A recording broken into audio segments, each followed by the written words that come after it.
এখানে দেখা করতে যাব নো। জুলাইয়ের গণ অভ্যুত্থানের ফসল কি করিডোর দিয়ে দেবেন, বন্দর দিয়ে দেবেন? এটা কি আপনার ম্যান্ডেট ছিল?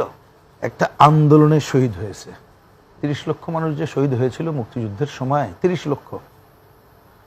নির্বাচন হয় নাই পরে, তাহলে তখন যদি ওই সরকার এসে বলতো 30 লক্ষ মানুষ শহীদ হয়েছে, আমি কেন নির্বাচনের কথা বলবো? একজন উপদেষ্টা আমাকেই ফোন করছেন, ফোন করে বললেন যে প্রথমে একেবারে আপনি ভালোই প্রশ্ন করছেন, আমি জাতিকে জানাতে চাই, তারপরে এই বিষয়ে আমি আজকে এখন কথা পরিষ্কার করে কতগুলো কথা বলে দিই, একেবারে বাংলা ভাষায়, ইংরেজি ভাষায় না।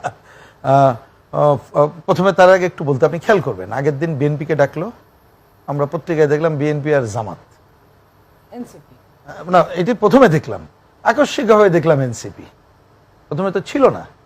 তার মানে পাল্লা ভারী, বিএনপি যা বলবে তার পাল্টা দুইটা বলানোর জন্য উনি প্রস্তুত করে ডাকছে। ওই দিনই আমাকে ফোন করছিল, একেবারে আমাকে একজন উপদেষ্টা ফোন করে বললেন যে প্রিন্স ভাই এরকম, একজনের নাম বললেন যে একটু যদি আপনি ওনাকে পাঠান এইটা হয়। তা আমি বললাম যে বুঝলাম না, ওনাকে পাঠাবো মানে কি, আপনি কি কমিউনিস্ট পার্টিকে দাওয়াত দিচ্ছেন না বাম জোটকে? তো বললো না, কালকে এরকম আমরা কয়েকজন সিনিয়র নেতার সাথে বসতে চাই, তা আপনি কমিউনিস্ট পার্টি বা বাম জোট একটু পরে আমরা হয়তো বসবো। আমি তো এরকম যদি হয় আপনি সরাসরি তাকে বলেন, আমাকে তো বললে এরকম কেউ গেলে আমার পার্টির হইলেও তিনি তো পার্টি বা বাম জোটের প্রতিনিধিত্ব করবেন না। আমরা বাম জোট আজকে আলোচনা করেছি, যাই হোক, তারপরে ওনারা যাকে জানিয়েছেন সেটা তার ব্যক্তিগত ব্যাপার, বিষয়টাই সেটা না। এখন ওনারা হয়তো এবার ডাকেনি, ডাকবেন বলছেন, কিন্তু পরিষ্কার করে যে কথাটা আমি বলতে চাই, কেউ যদি আমাদেরকে ডাকে, এইটা আমি আজকে দায়িত্ব নিয়ে কথা বলছি, আমরা জানতে চাইবে এজেন্ডাটা কি। কারণ এই পর্যন্ত ওনারা গত আগস্টের পর থেকে আমরা যতবার ডাকার পরে গিয়েছি, ওনারা বিপদে পড়লে ডাকছেন, এই ছাড়া কোনো সংলাপ করে নাই। আপনি খোঁজ নিয়ে দেখেন। তাহলে এই ধরনের যাওয়ার এত সময় তো আমাদের নাই, কারণ এদিকে যুদ্ধাপরাধী খালাস পাবে আর আমাদের কর্মীরা মায়ের খাবে, আর আমি এখানে দেখা করতে যাব নো। আমার গ্রামের মানে কি বলে, কৃষক ঠিকমতো ফসলের দাম পাবে না, শ্রমিকরা ঈদে বেতন পাবে না, দেখা করতে যাব নো। উনি করিডোর দেবে, আমি তার বিরুদ্ধে বিক্ষোভ না করে দেখা করতে যাব নো, যদি হয়।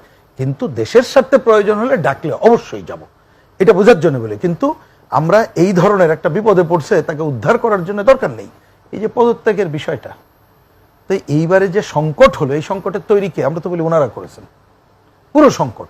এই যে আপনি বললেন, আমি বোঝার জন্য খুব সব ভাষায় বলি, ধরেন নির্বাচন আর একটু দেরি করলে, আমি যদি অন্যভাবে ধরি, দেশটা যদি উনি ভালো চালাইতে পারতেন তাহলে তো কেউ আপত্তি করতেন না। কিন্তু আপনি বলেন এই কয় মাসে কোনটা ভালো চলছে? আপনি দেখলাম একজন উপদেষ্টা লিখেছে যে একজন যুদ্ধাপরাধী, মানে যেই কোর্টই, যে কোর্ট আগে তার মৃত্যুদণ্ড দিয়েছিল, এরা খালাস দিল। কোর্টের বিষয়ে আমি মন্তব্য করছি না, কিন্তু কেউ যদি বলে জুলাইয়ের গণ অভ্যুত্থানের ফসল এইটা, তা আপনি জুলাইয়ের গণ অভ্যুত্থান উনি বলুক, ওনারা কি এই জন্য করছিলেন? জুলাইয়ের গণ অভ্যুত্থানের ফসল কি করিডোর দিয়ে দেবেন, বন্দর দিয়ে দেবেন? এটা কি আপনার ম্যান্ডেট ছিল? তাহলে তো আপনি ওই যে বললাম সেন্ট মার্টিন বা ভূরাজনীকরণ দেবেন, তাহলে আপনি এই যে জুন বলছেন, আপনি ক্লিয়ার করে বলেন ভাই আপনার উদ্দেশ্য কি, জুনের মধ্যে আপনি কি কি করবেন? আপনি কি আপনার নতুন দল করে নিজে করবেন না অন্য কাউকে করে তাকে ক্ষমতার ভাগ দিয়ে এই জায়গাগুলো যাবেন? এই প্রশ্ন কিন্তু জনগণের প্রশ্ন।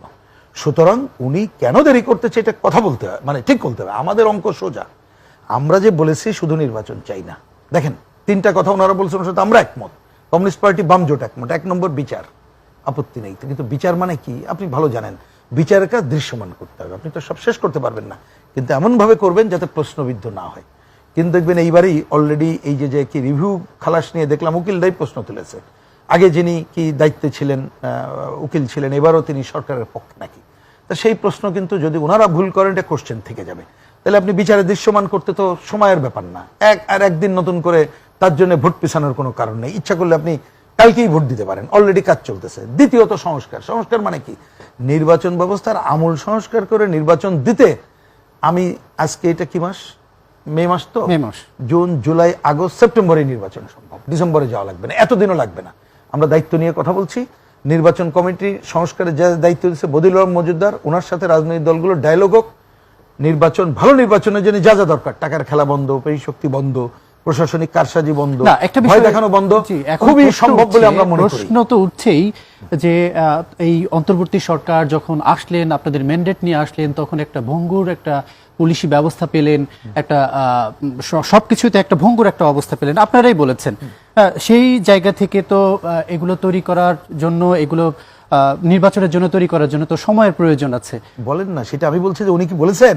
উনি তাহলে দিন তারিখ দিয়ে বলুক, আমি 1 নম্বর পুলিশ করার জন্য জানুয়ারি ফেব্রুয়ারি মার্চ মাসে ইহা ইহা করিব, আমি জনপ্রশাসনের জন্য অমুক ইহা ইহা করিব। আমরা তো সেটাই জানতে চাইছি।